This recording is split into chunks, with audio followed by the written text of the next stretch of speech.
las reformas fiscales, o por lo menos de esto que parece una reforma fiscal, que realmente como tal, bueno, hay un par de modificaciones que en términos generales cambia la estructura de lo que habíamos tenido, de lo que habíamos aplicado en el ejercicio anterior, pero que a diferencia de lo que ocurre con otros años, o como normalmente se da en las reformas fiscales, la reforma no está en las disposiciones legales que siempre esperamos en la ley de renta, en la ley de IVA, en la ley del IEPS o en el Código Fiscal, sino que esta reforma es en virtud de un decreto de modificaciones que básicamente lo que hace es reestructurar una parte del país en términos de la tributación de IVA, y vamos a platicar de algunos otros conceptos que han estado en boga y que se han modificado en los últimos tiempos.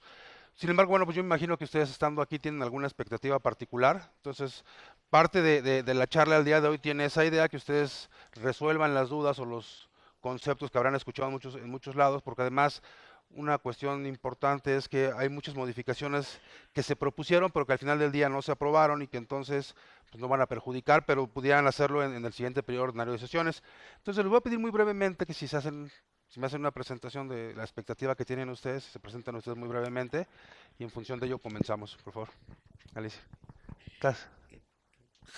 No puedes hablar. No, no, Ok. no, no, sí. Ah, sí. Hola, buenos días. Soy Rosalicia Beltrán, tengo mi propio despacho y vengo realmente a ver qué es lo que sí se aprobó ahorita. Ujú. Ok, muy bien.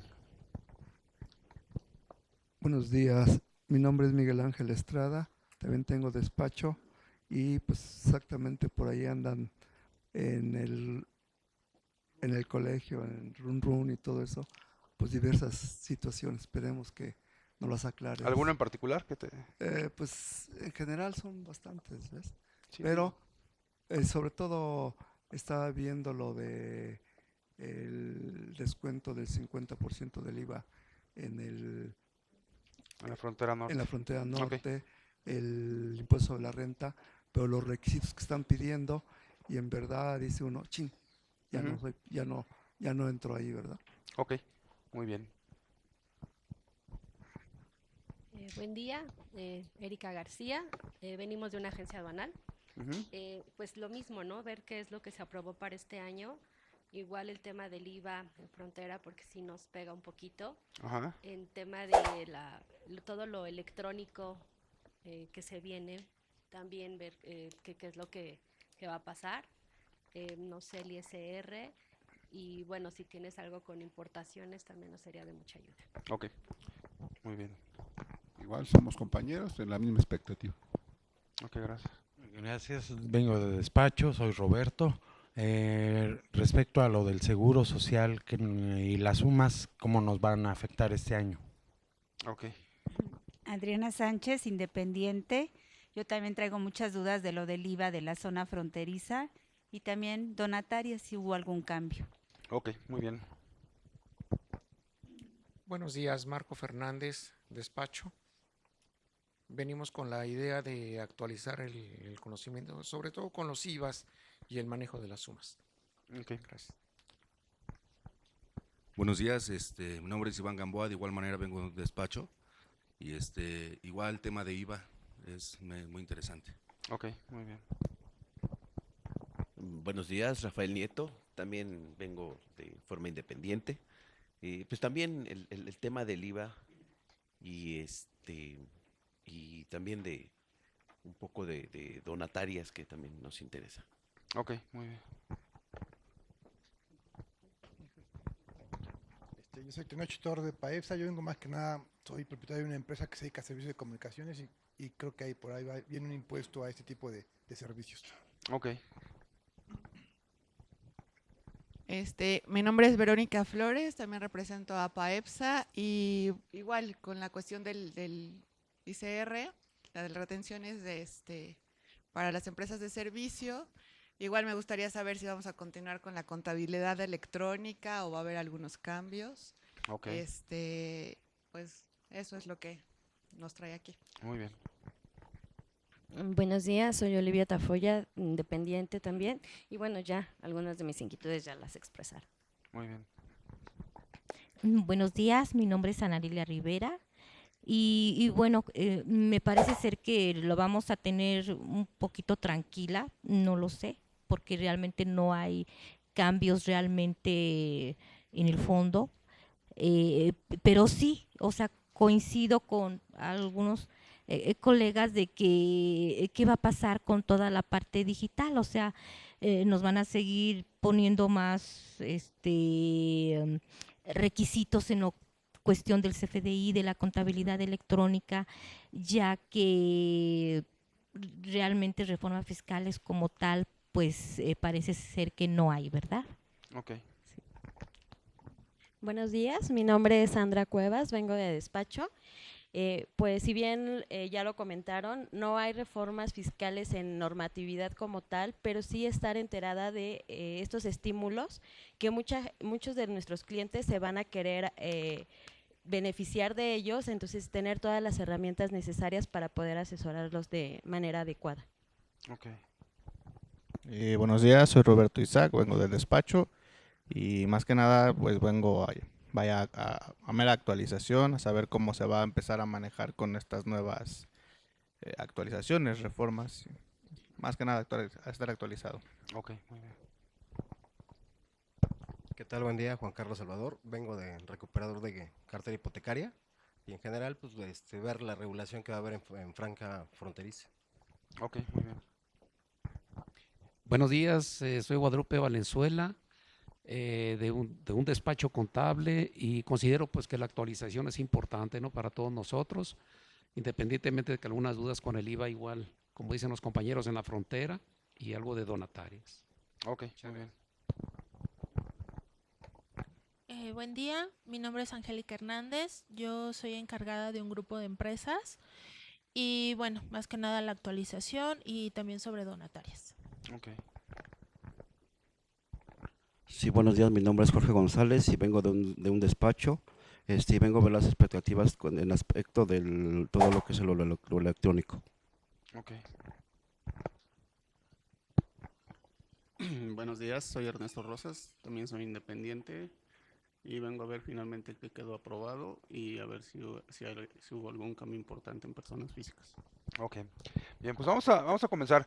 Les comentaba que los cambios hoy, a diferencia de lo que estamos acostumbrados de siempre, los cambios no se dan a través de normatividad, sino que se dan a través de un decreto principalmente, y en lugar de modificar las distintas disposiciones fiscales, algunas de los beneficios, estímulos e incluso de las afectaciones que hoy tendremos como contribuyentes, como pasa con el caso de la compensación universal, que por ejemplo ahí no escuché a nadie que estuviera preocupado. Yo creo que es uno de los temas que nos tiene que preocupar más, la compensación universal que prácticamente desaparece, salvo por aquellos saldos a favor que tengamos de periodos anteriores a 2019 y que ya no podremos seguir aplicando como lo hacíamos. Ahí hay algunos cambios que son importantes, eso que los sectores empresariales llamaron la ley Gandaya, ¿no?, que incluso sí había unos videos por ahí promocionales donde decían que qué tan injusto llega a ser la autoridad, en donde dice que ahora por sancionar a unos, como son los que venden facturas y los que las compran,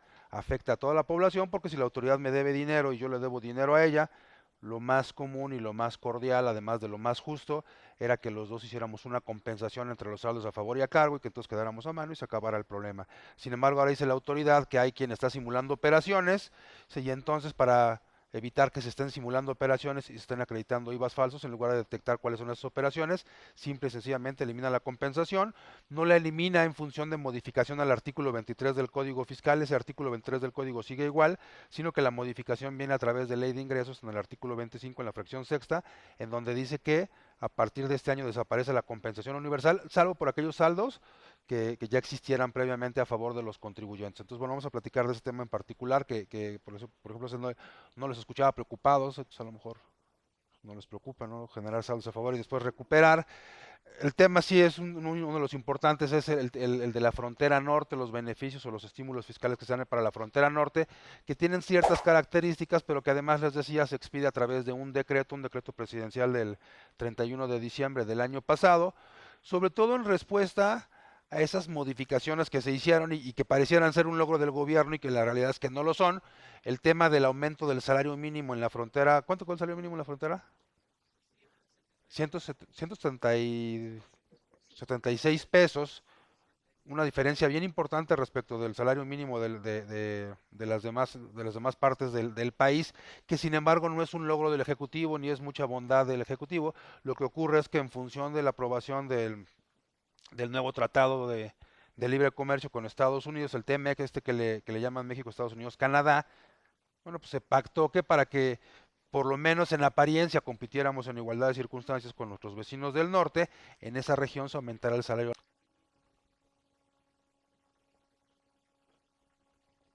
Sí, como un estímulo. Este artículo 16 son los estímulos fiscales. ¿Estamos de acuerdo? Aquí el tema es que hay una cadena ahí medio rara para la aplicación por lo siguiente. Que fíjense, resulta que estos 50% que yo hago acreditable, entonces ya no es deducible, ¿estamos de acuerdo? Sí, entonces mis deducciones aquí ya no son de 90, sino que serían de 88,500. ¿Sí vamos bien esa parte? Pero además me dice la ley de ingresos que estos 1,500 que yo voy a acreditar se convierten en un ingreso acumulable. Entonces yo tengo ingresos de 101,500. Y entonces en lugar de tener una utilidad fiscal de 10,000, tengo una utilidad fiscal de 13. Y en lugar de que fueran 3,000, serían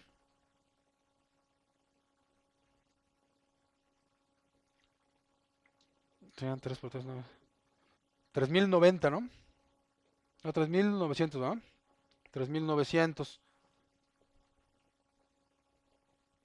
Sí, y entonces, el que voy a pagar son 2,400. Finalmente sí hay un beneficio en el estímulo, pero no es tan... ¿Sí me explico esa parte? No temporal, si es definitivo. Sí, pero bueno, me disminuye lo que tengo que pagar, ¿no? Eso. Siempre. Sí se contemplaba que se pudiera hacer deducible el gasto de acumulable.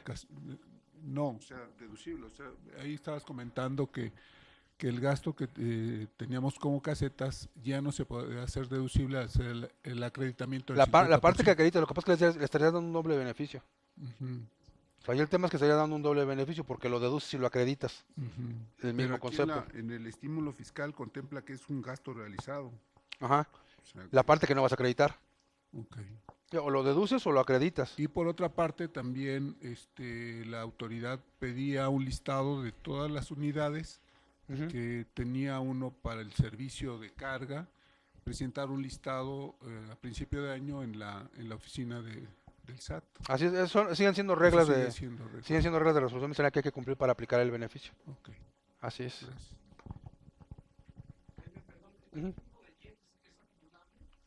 No, ese no.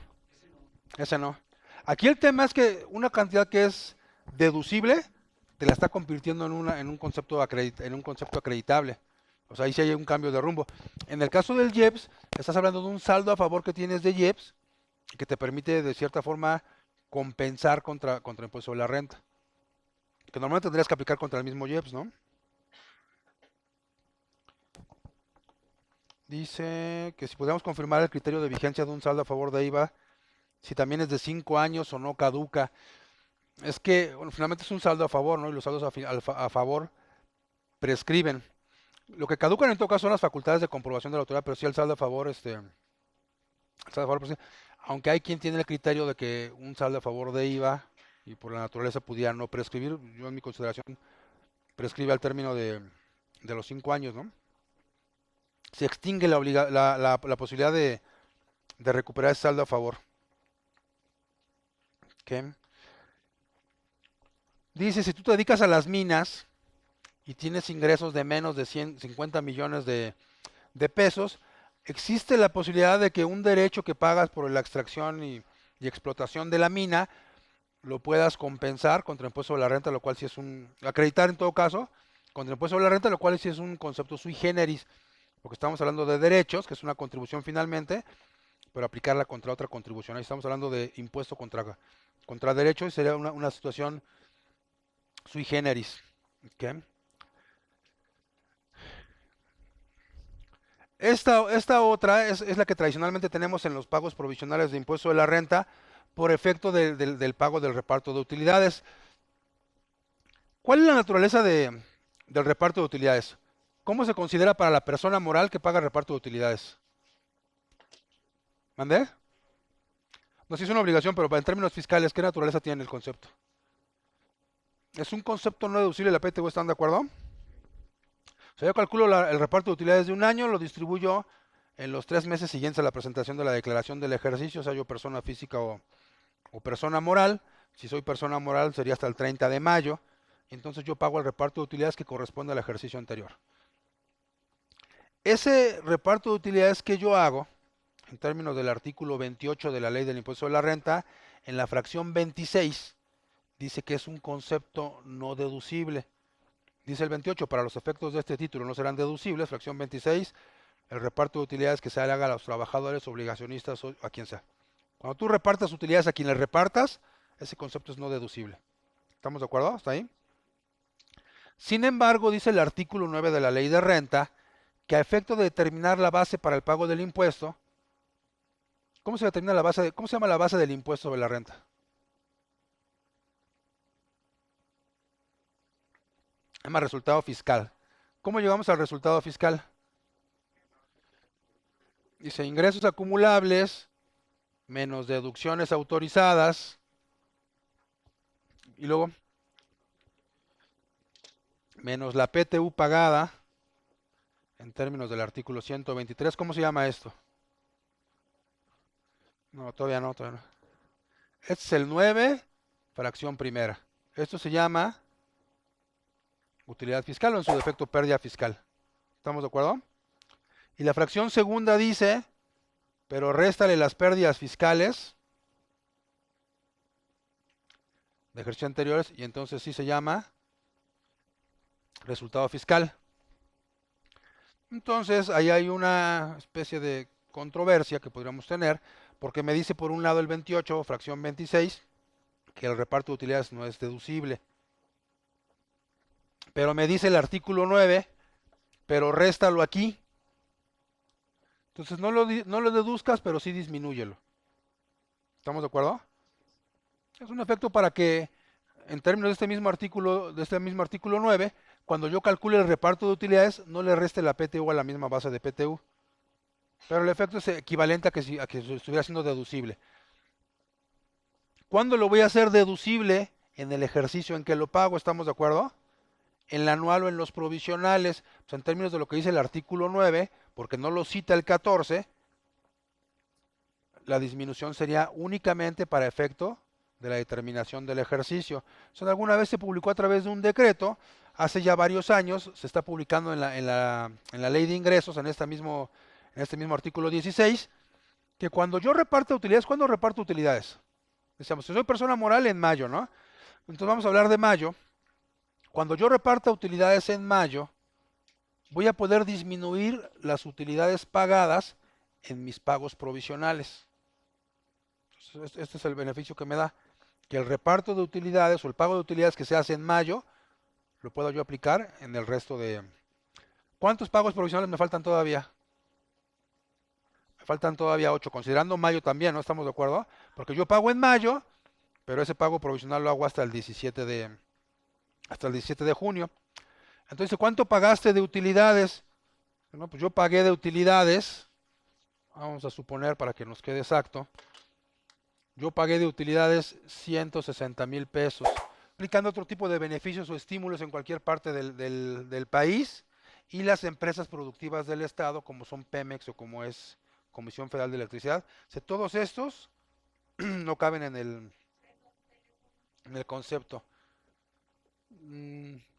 Es que ya hoy son servicios digitales propiamente, ¿no? Yo creo que, y finalmente es intangible el servicio. Yo creo que por distintas condiciones, yo creo que irse a residir allá o estar residiendo allá, yo creo que no cabría el concepto por las excepciones, ¿no? Digo, salvo que fuera un concepto ya muy específico y real, a lo mejor lo que valdría la pena es hacer la consulta. en términos del artículo 33, 34 del código, hacer una consulta y decir, oye, yo puedo estar en el... Pero yo pensaría que no por las características del concepto. No, porque ella tiene otro estímulo fiscal. Ella tiene otro estímulo fiscal. Si imagínate, dices, vas a pagar en tu primer año el 10 y luego de ahí te quitamos una tercera parte, pues ya estaría y aparte irte a vivir allá para poner un RIF, pues estaría medio...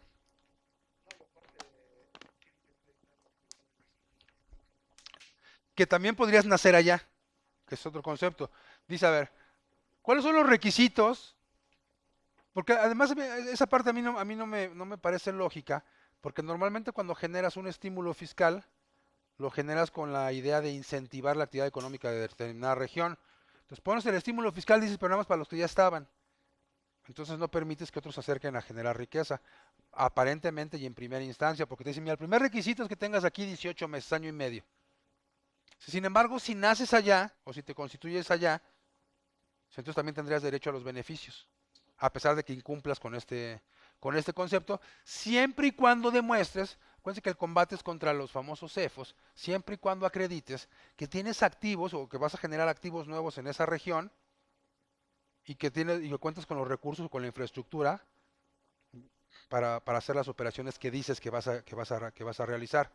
Sí, si no, me voy a constituir allá y soy nada más papel, entonces esos son los que no cabrían, que incluso hay todo un procedimiento para que acredites que efectivamente existes, ¿no? Existes y que tienes las condiciones para operar en términos reales. Hay que hacer la solicitud de inscripción y aquí no aplican los beneficios si no te han dado la autorización correspondiente. Tienes que contar evidentemente con una firma electrónica y una opinión positiva de cumplimiento, lo cual sabemos tampoco implica que estemos cumpliendo bien, ¿no? Dice, sí presentó, quién sabe cómo, pero presentó. Tú ya tienes tu opinión. Pero bueno, aquí dice que nada más te den tu opinión de cumplimiento. Que tengas acceso al buzón tributario y que colabores semestralmente con un programa de verificación en tiempo real. O sea, que cualquiera que vaya a celebrar operaciones contigo se puede meter y ver, oye, este sí está inscrito al programa. Y hay que colaborar con la autoridad, lo cual implica en ocasiones que tengamos que aceptar el ejercicio de facultades, algo así como el ejercicio de facultades de comprobación, sin ser ejercicio de facultades de comprobación de la autoridad, que te puedan hacer visitas y que te puedan revisar en función de tu inscripción a este programa. Entonces tendríamos que estar dispuestos a aceptar esas visitas de la autoridad. ¿Cuándo me van a responder? Si yo meto mi solicitud, tiene la obligación la autoridad de responderme a más tardar en el mes siguiente a que me den la autorización. Aquí habría que recordar que el impuesto es respecto al impuesto de la renta, que aplica 100 pagos provisionales, pero yo no puedo aplicar los beneficios del programa sino hasta que esté autorizada mi solicitud. Sí. Sí. Si una empresa está registrada en la zona fronteriza, es una inmobiliaria, va a vender un inmueble, pero que no está con domicilio allá, sino que tiene varios inmuebles en el interior de la República, pero está domiciliada hace más de 18 meses. Ajá. Va a vender un inmueble. La parte de la construcción que grava IVA, ¿a cómo sería? Ok. Que lo hice además el programa. A ver, si recordamos hasta 2013, que se hizo la reforma fiscal para 2014, ¿cuánto grababan las operaciones, los actos o actividades que celebrábamos en la que le llamamos la región fronteriza? 11%. ¿Y qué estaba grabado al 11%? ¿Por qué el gravamen del 11%? Fíjense, yo estoy en la frontera, yo soy un contribuyente o no contribuyente que me ubico en la frontera. A ver cómo me extra en las condiciones de renta. Entonces, todos esos conceptos que ordinariamente teníamos exentos en renta y estaban no integrados en el Seguro Social, ahora integrarían para efectos de Seguro Social. O sea, ¿qué pasaría? Incrementaría las bases, y se quedó congelado otra vez, afortunadamente. Y se quedó congelado otra vez. Entonces,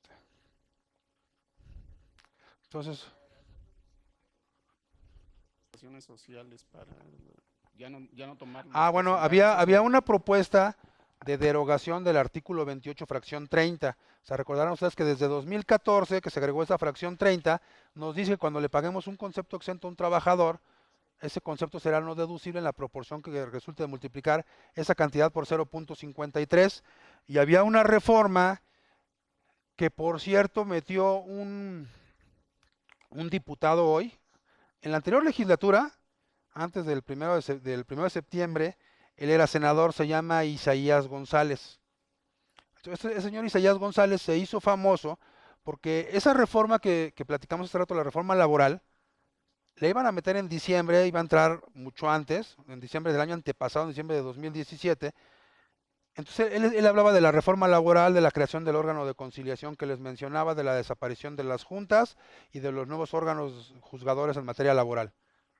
Pero se le ocurrió meterse al artículo 15A de la Ley Federal del Trabajo y dijo, y estas 3 condiciones las eliminamos. ¿Y qué pasaba al eliminar esas 3 condiciones? Que el outsourcing se volvía en un concepto libre. Y entonces su reforma, que era un paquete así, por un artículo, salió en todos los periódicos, le pegamos con singular alegría y no pasó la ley. En esta legislatura se convierte en diputado, ya ven que andan brincando, es de los líderes sindicales del PRI y en esta ocasión él mete esa iniciativa de reforma donde dice, oye, vamos a derogar la fracción 30 del artículo 28. ¿Saben quién le hizo caso? Como que perdió cierta seriedad, entonces nadie le hizo caso, ni la voltearon a ver. O sea, está ahí congelada también esa reforma. También está congelada esa reforma. Entonces, bueno, ni las buenas ni las malas pasaron, ¿no? ¿Alguna otra duda que tengan del decreto? Sí. No, bueno, son minúsculas, ¿eh? Lo que pasa es que no sé qué le pasó ahí, pero todas son minúsculas las. Yo de nuevo. Sí. La outsourcing, ¿todavía podemos esperar noticias de su derogación o también nuevamente? Es que, o sea, ¿cómo la derogas? O sea, la propuesta que nos estás platicando. ¿O no, va a haber algún o sea, cambio? si quitan esos artículos, la liberan. Ajá. Pueden buscar, guardarla o acotarla de cierta forma, la subcontratación, pues no eliminarla. Estamos trabajando bueno, con algunos grupos parlamentarios para hacer una ley general de subcontratación. O sea, yo creo que ese es el camino, ¿no? O sea, no eliminarlo, pero sí hacerlo un concepto más benigno, ¿no? Un concepto más benigno para el trabajador. ¿Cuál es la principal afectación del trabajador? Bueno, sí, en buena medida la cotización. Pero además de la cotización, el siguiente impacto es el reparto de utilidades. Pero si eres mi trabajador, el otro no tendría que darte utilidades. ¿Qué es lo que tenemos que acreditar? Que yo sea efectivamente el patrón. Entonces en la propuesta estamos tratando de incluir, cuando esté subcontratado el trabajador, ciertos beneficios. Por ejemplo, si te subcontrato, no te va a tocar utilidades de aquel, pero a lo mejor te doy 10 días de vacaciones. Pero a lo mejor te doy el 40% de prima vacacional. O sea, ciertos beneficios. O sea, hacer una ley que sea integral, que hable de todos los conceptos de renta, de IVA, de seguro, de Infonavit, de lavado, laboral, etcétera, etcétera, pero que además dé beneficios realmente al trabajador. Bueno, eso lo estamos proponiendo, ¿no? Y en eso, hasta ahorita nada. Hasta ahorita nada. Si tenemos subcontratación, yo creo que estamos bien ahí. Depende con quién estemos también, digo, pero yo creo que es una buena opción para hacerlo, ¿no? ¿Alguna otra duda que tengan? No. Ya preponderantemente. Se va a migrar a esos esquemas. Imagínate, hay partes de la República que se quedaron sin oficinas del SAT. O sea, ya no digas en lo sucesivo para atrás qué va a pasar.